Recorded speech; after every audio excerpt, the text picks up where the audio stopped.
So it's Lenny and Belisi. We're doing a presentation today on the present, no, the future and the aorist of the Greek verb. That this is the future and the aorist active indicative. Right. We've already done the present and the imperfect. Okay, so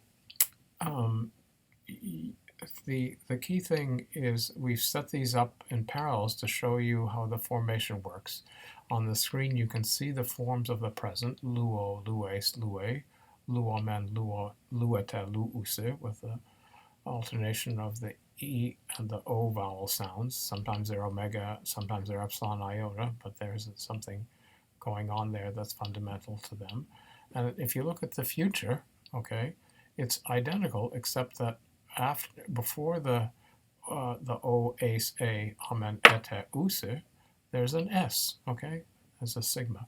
So effectively, what makes the present into the future is the addition of the S at the end of the stem of the verb. The stem of the verb is what you, it's really the imperfective aspect stem. Mm-hmm. It's what you get after you chop off the ending from the first principal part. So if it's paideo, it's paideo. If it's luo, it's lu, okay? So to make the future, you add that S and you get what you see on the blackboard, okay? On Belisi's lovely blackboard. If I think there's one other trick to it, okay, which is this: if the stem of the verb doesn't end like luo and paideo with a vowel, mm-hmm. okay, because you got that upsilon there, but with a consonant, as in pempo, well, pempo is the easiest of all cases. If the stem is pemp and you add an S to it, well, what happens then? You write P plus S and you get a psi, okay? So that's pempso spelled, you want to write it out, but you see pemps and with a psi, and then pempso, pempsace, pempsace, and so forth. You don't have to write the whole thing out. So that's pemp, S-O, okay? But when there are different consonants at the end of the root, other things happen, and we'll learn more about that as we go along. The key thing is that an S after a consonant devoices it and deaspirates it. Okay, so we'll show you how that works in detail. That's the way the future works for the verbs that we know so far. Now let's look at the aorist. Okay, remember the future. There's nothing special about the meaning of it. It means I will teach, I will release in the case of luo and so forth. In the case of the aorist, we set it up in parallel and in contrast to the imperfect. So just to review the imperfect, you've got the epsilon at the beginning. If the verbal stem begins with a consonant, like as luo and paideo and pempo do, you get what's called a syllabic augment, the syllable at the beginning of the verb, which makes it into past tense, okay? So as the aorist indicative is only a past tense, okay? In the present, there's a present, which is the present tense, future, which is the future tense, and the imperfect, which is the past tense of the imperfective aspect. In the aorist, there's only a past tense, and this is it, okay? So it begins likewise with this that signifies past tense, okay? Then the constituent in all but one of the 6 forms after the lu, the basic stem, okay, is SA, okay? So the way the regular verbs work is that you've got, you build on the stem of the present to get the different aspect stems, and what typifies the aspect stem of the aorist is that SA. So the endings of let's look at them first, okay? Let's look at the 5 that are based on the SA stem where you can see it. Elusa has just the SA and no ending. Elusas has the single S, which you also see as the ending of the imperfect, right? After the O or the E, you get an S in the case of second person singular. In the plural, skipping the third person singular for the moment, you get elusa men, which you know is the first person plural ending in all the forms that we've seen so far, in the present, the future, and in the imperfect. Te, which is likewise in the plural form, the you plural form for all the forms. And N, okay, that once was NT, okay, the T dropped out, but that's the third person plural ending in a lot of Greek verbs, and or NT, okay?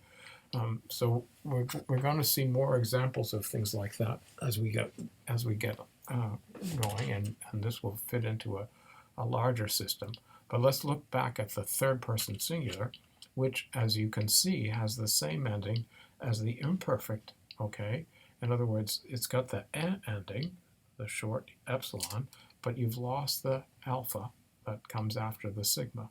So this is weird, all right, but we've already talked about the fact that the third person singular in Indo-European languages, in the third person singular is the weird form of the verb, right? In English, it's the only one that's different.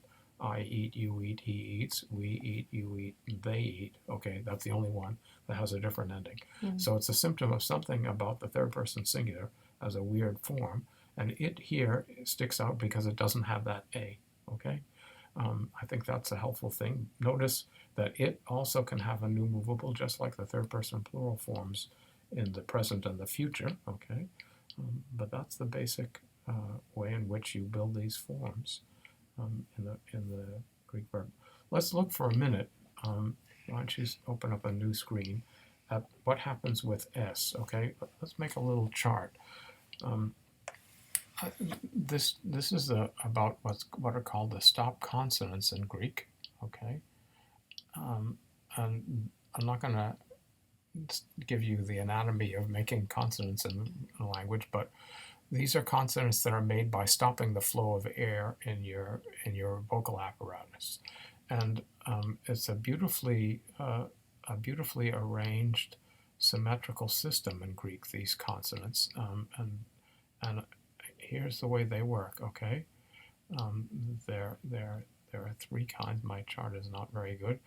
Okay, there are the ones that you make with your lips, the ones that you make with your teeth, and Greeks really did make them with their teeth, and the ones that you make with your soft palate. Okay, this is so important. But then, and then there are the ones that are voiceless.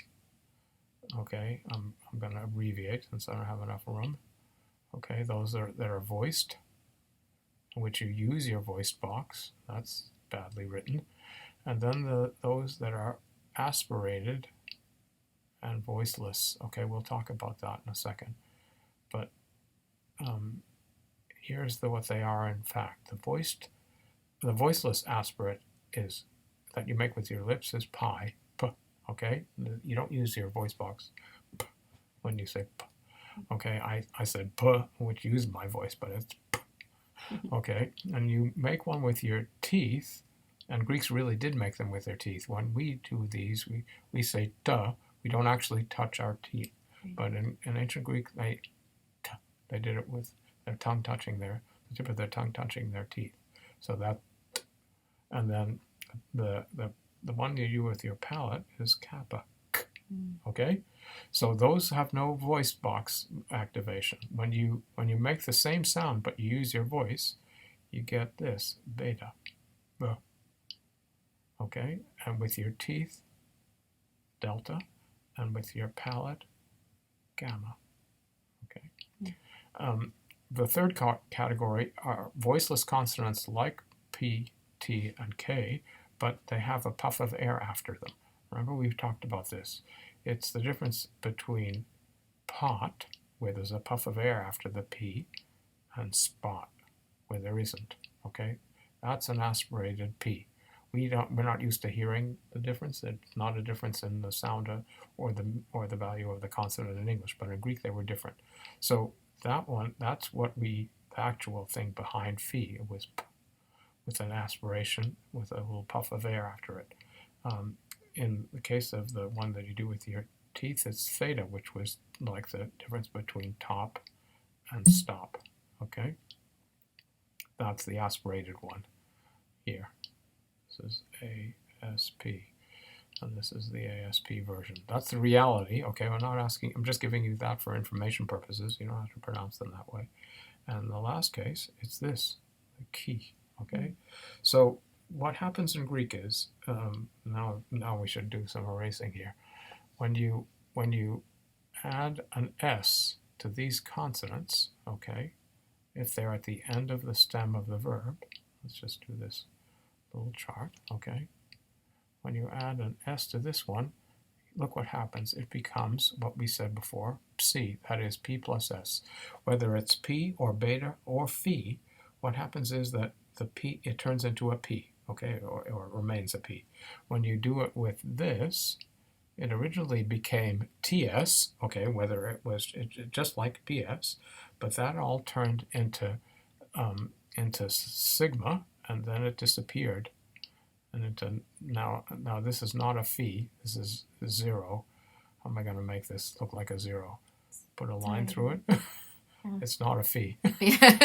Diagonal. All right. And then when you do it with kappa, you get K plus S, xi. So it's like psi, all right? But when you, so when you originally, wait, have I got this right? Yes. All right.